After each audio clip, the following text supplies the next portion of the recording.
greatest digital asset ever created. I'm so glad I accumulated before the space got saturated. XRP the greatest digital asset ever created. Make the haters aggravated, get the spaceship activated. XRP the greatest digital asset ever created. I'm so glad What's goody? Welcome back to the channel, guys, where you get your crypto news. XRP in general.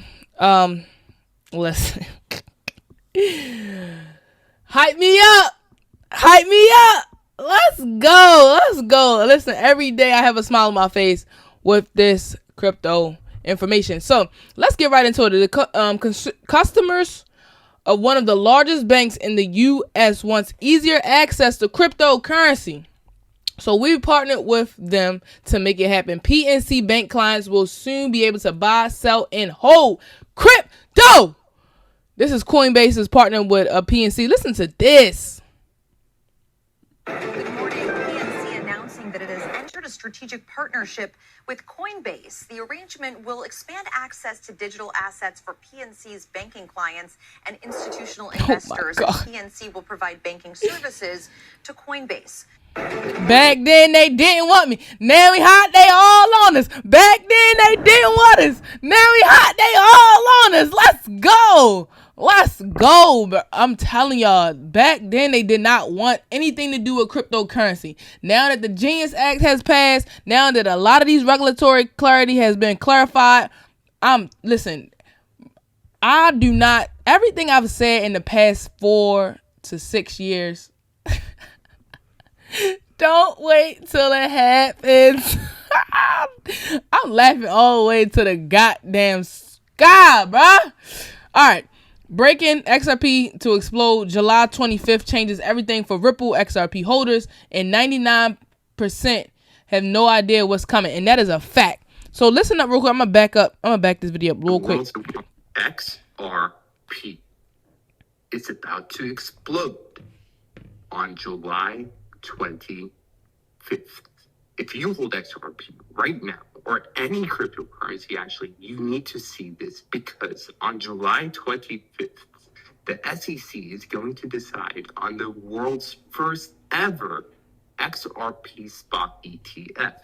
The Rex Osprey XRP spot ETF's deadline for the SEC is in the next 2 days. On July 25th, the US SEC is set to decide on this XRP ETF to approve it or deny it. A green light would mark the world's first ever XRP spot ETF. So if the SEC approves this Rex Osprey spot ETF or XRP in the next few days, then XRP is literally about to explode. This right here Woo! is the official ETF page for Rex Osprey. And as you can tell, they're getting ready for it. Literally, it says coming soon. All right, y'all look that up on your own time. I'm not going to get, more in depth. I don't want to make this video too long because I have so much more information.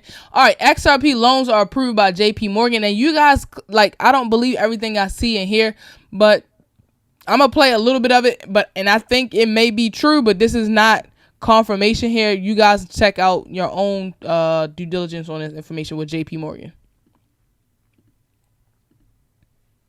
XRP just got the green light from one of the biggest names in banking, JP Morgan, and it could change the future of crypto forever. For a long time, traditional banks treated crypto like the Wild West, volatile, untrustworthy, and too risky to touch. But now, JP Morgan, with over $4.3 trillion under management, is opening the door to crypto-backed loans. That means digital assets like XRP, Bitcoin, and Ethereum can now be used as collateral. Think of it like this. Just like a house can be used to secure a loan, your XRP wallet could now serve that same purpose. All right, now I'm not going to play the whole thing, but I truly believe if it's not yet already done with JP Morgan, that we could do this as far as collateral goes. I am highly optimistic that this will happen very sooner rather than later, because a lot of people are not going to have these coins that we hold. And as much as that we do hold, people are going to have, you can basically borrow against your assets. Just that simple. All right. Western Union CEO eyes stable coins for faster cross-border transfers and better fiat conversion. Listen to this. And stable coins is just yet one more opportunity to innovate. There are 3 real opportunities for us. anytime you can move money faster across borders is going to be good for Western Union and good for Western Union's customers. Second, last I checked, you couldn't spend stablecoin if you wanted to buy a Coca-Cola. So converting stablecoin into fiat currencies, particularly in harder to convert currencies around the world, is an opportunity for us. And then for many of our customers around the world, a stablecoin presents a store of value that's tough to achieve in their country. So offering stablecoin as a store of value to our customers is going to be an opportunity. We see stablecoin really as an opportunity, not as a threat. We see stablecoins as an opportunity and not as a threat. Oh my God. Okay, listen to this. A $12 billion Bitwise just said trillions are coming to Bitcoin and will explode. It's still so early. So this is Grant Cardone, or Gary Cardone, I guess that's his brother. And then the CEO of Bitwise. Listen to this. I think we're past that at all. Oh, got started over. No, it's still so early, Gary. You know, what I do in my day job a lot of the time is I go around to these national accounts, we call them. They're big wirehouse firms like Merrill Lynch, Morgan Stanley, Wells Fargo. They're family offices, they're institutions and pensions. And I give speeches and I ask the room, and these people control trillions of dollars of wealth. How many of you have an allocation to Bitcoin in your personal portfolio or in client portfolios? And to this day, it's maybe 10, it's maybe 20% of the room. Until it's 100% of the room, there's still $1 trillion of capital that needs to come into this space. And if $1 trillion in capital comes into this space, it's going to have to push the price substantially higher. So people overestimate, and I think part of it is the media focuses on Bitcoin so much. There is a lot of media coverage, but people overestimate how much the largest investors in the world have allocated. The average institution is still at zero. And until they're at 2, 3, 5%, it's still extraordinarily early. And I think we still have explosive moves to the upside ahead of us. I don't think we're past that at all. I don't think we passed that at all yet either, because XRP needs to hit at least $100 before I'm satisfied. Write down in the comments. Make sure you guys like, subscribe to the channel as well. Let me know what your prediction with XRP and any price or any coin that you guys have that's in your bag, in your bags, and you got to pack. All right, so breaking $185 billion key bank CEO just said on CNBC that it will let clients buy and hold Bitcoin and cryptocurrency. Now listen to this. I don't understand, or if you guys been listening to what I've been saying and repeating over and over again, even on my last video, banks are now going full throttle into cryptocurrency because they have the green light. The top 30 U.S. banks, this is huge, that they're now allowing their clients to buy and hold Bitcoin and other cryptocurrency assets. Listen to this real quick. I don't want to, oh my gosh. Don't wait till it happens.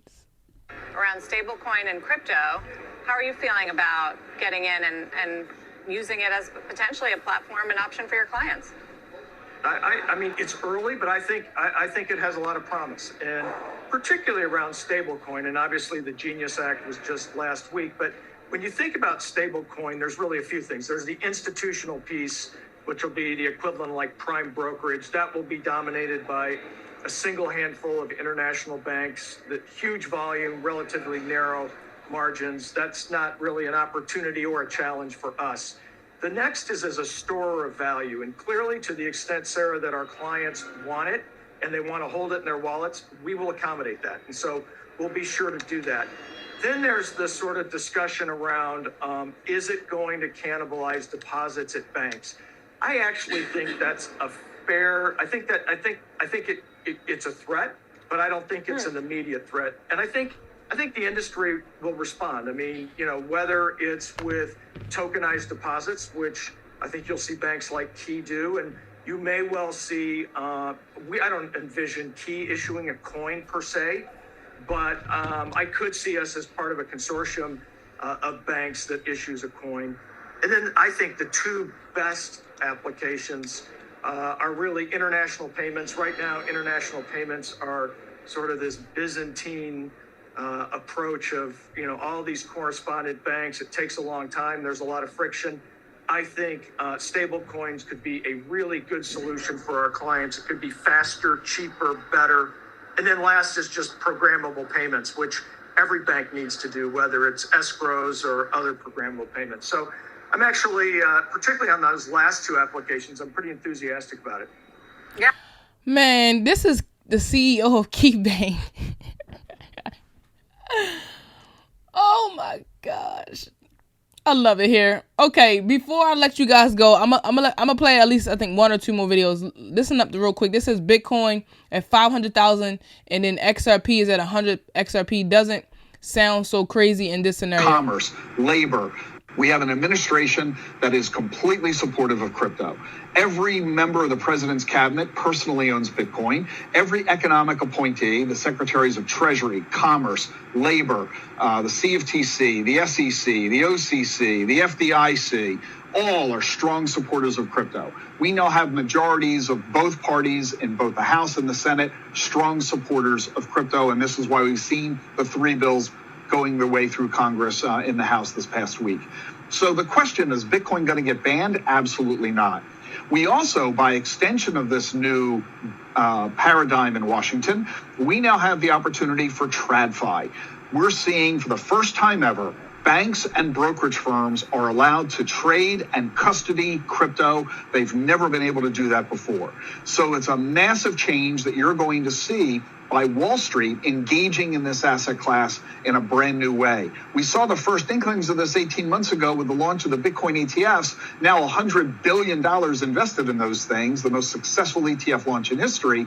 And on top of all of that, it's getting the attention of the institutional investors. Endowments, pension funds, family offices, sovereign wealth funds, and on and on and on. This is why the amount of inflows into Bitcoin and other digital assets is only just now beginning. I'm anticipating we're going to see trillions of dollars flowing into this asset class over the next 4 years. It's going to put Bitcoin at $500,000 by the end of the decade, in my view. And this means right now it's very early. And the risk of Bitcoin today is not nearly as high as it was 4 or 5 years ago. Woo! Don't wait till it happens. Make sure you guys like, subscribe to the channel. I'll see you on the next video. I'm out. Peace.